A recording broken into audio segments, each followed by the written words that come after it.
Welcome to a summer night's dream of poetry with me, Jenny Rowbory, to raise money for my urgent and essential neurosurgery. If you enjoy any of the following poems, please consider donating to gofundme.com/SaveJenny. We're going to start off with a fun one, Jabawoki. Jabawoki by Lewis Carroll. 'Twas brillig, and the slithy toves did gyre and gimble in the wabe. All mimsy were the borogoves, and the mome raths outgrabe. Beware the Jabberwock, my son, the jaws that bite, the claws that catch. Beware the Jubjub bird, and shun the frumious bandersnatch. He took his vorpal sword in hand, long time the maxome foe he sought. So rested he by the tum-tum tree, and stood awhile in thought. And as in uffish thought he stood, the Jabberwock with eyes of flame came whiffling through the tulgey wood and burbled as it came. 1, 2, 1, 2, and through, the vorpal blade went snicker-snack. He left it dead, and with its head he went galumphing back. And hast thou slain the Jabberwock?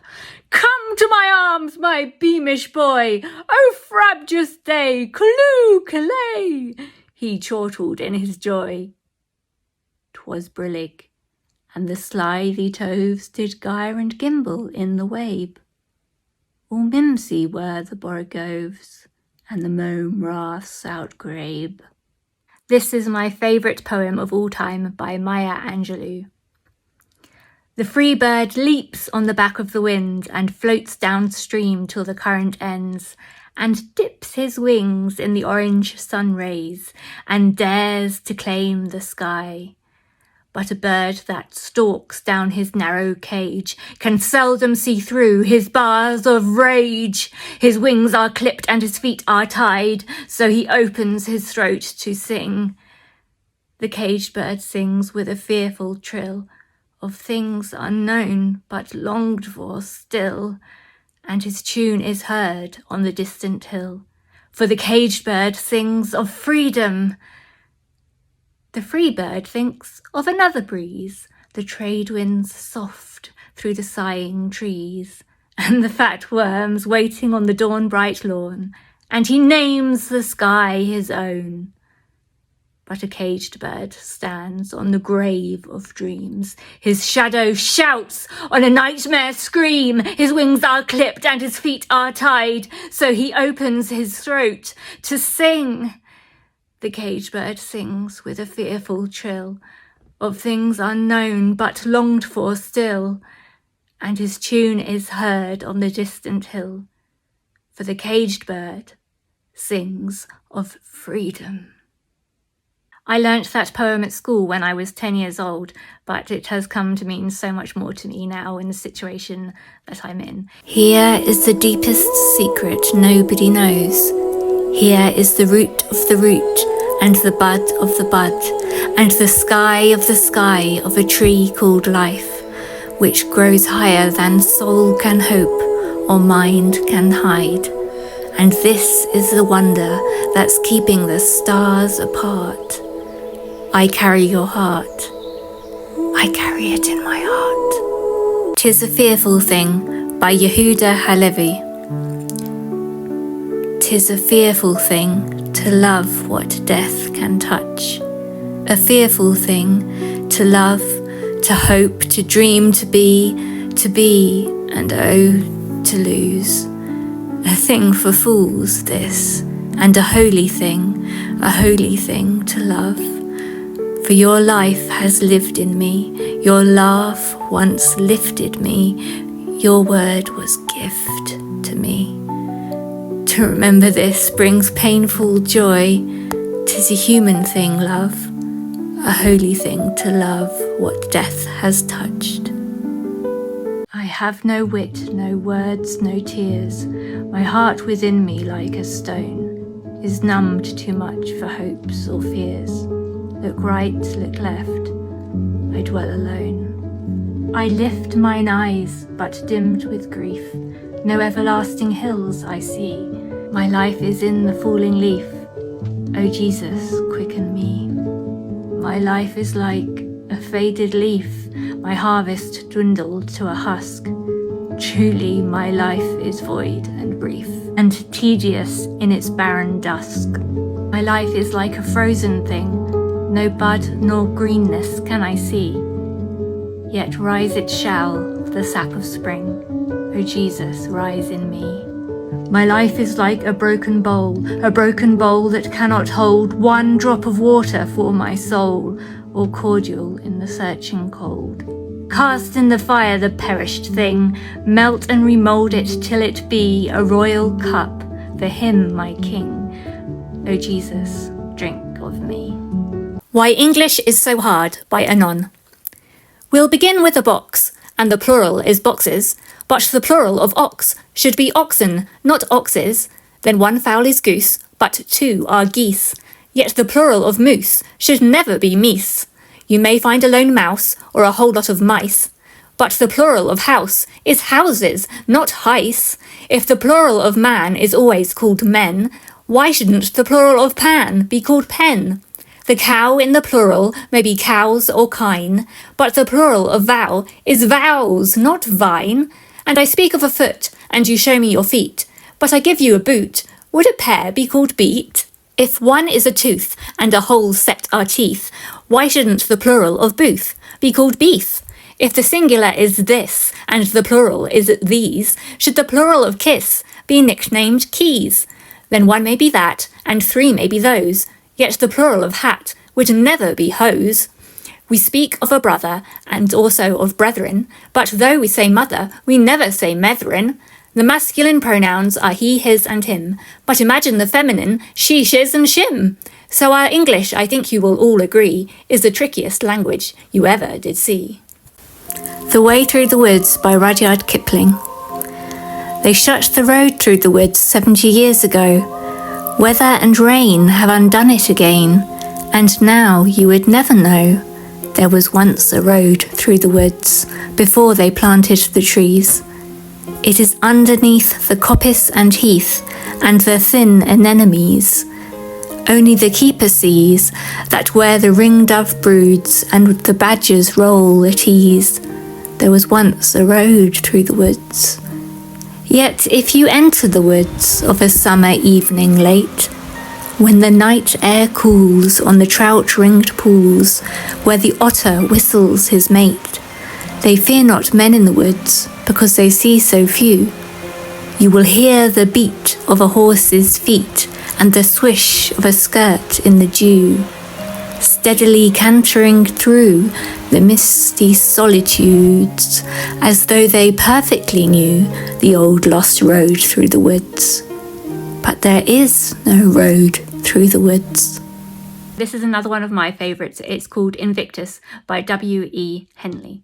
Out of the night that covers me, black as the pit from pole to pole, I thank whatever gods may be for my unconquerable soul. In the fell clutch of circumstance, I have not winced nor cried aloud. Under the bludgeonings of chance, my head is bloody, but unbowed. Beyond this place of wrath and tears looms but the horror of the shade, and yet the menace of the years finds and shall find me unafraid. It matters not how strait the gate, how charged with punishments the scroll. I am the master of my fate. I am the captain of my soul. All that is gold does not glitter, not all those who wander are lost. The old that is strong does not wither, deep roots are not reached by the frost. From the ashes a fire shall be woken, a light from the shadows shall spring. Renewed shall be blade that was broken, the crownless again shall be king. When, in disgrace, with fortune and men's eyes, I all alone beweep my outcast state, and trouble deaf heaven with my bootless cries, and look upon myself, and curse my fate, wishing me like to one more rich in hope, featured like him, like him with friends possessed, desiring this man's art and that man's scope, with what I most enjoy contented least, yet in these thoughts myself almost despising. Haply I think on thee, and then my state, like to the lark at break of day arising from sullen earth, sings hymns at heaven's gate. For thy sweet love, remembered, such wealth brings, that then I scorn to change my state with kings. If you're feeling overwhelmed by the world right now, this poem of mine might be for you. It's called For Right Now, and it's from my collection of poems called We Are the Winter People.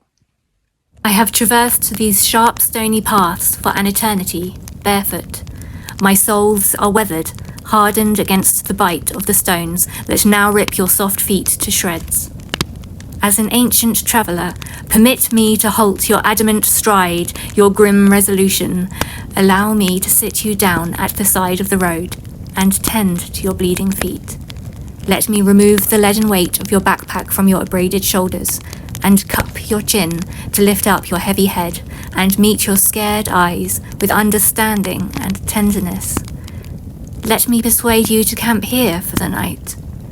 My touch is light, and my practiced hands are steady. Allow them to remove your brain for now, to place it on my pillow to rest, so you can finally catch a breath. Permit me to extract your heart and swaddle it in a thick blanket until it stops shaking. I cannot change the way that lies ahead of you, but right now, let me soothe your soul and let it drink from my flask to bring it succour. I cannot prevent any horrors you may face or the shattering grief they might bring, but right now I can stroke your forehead and hold your hand until you fall asleep. I sing softly while you slumber.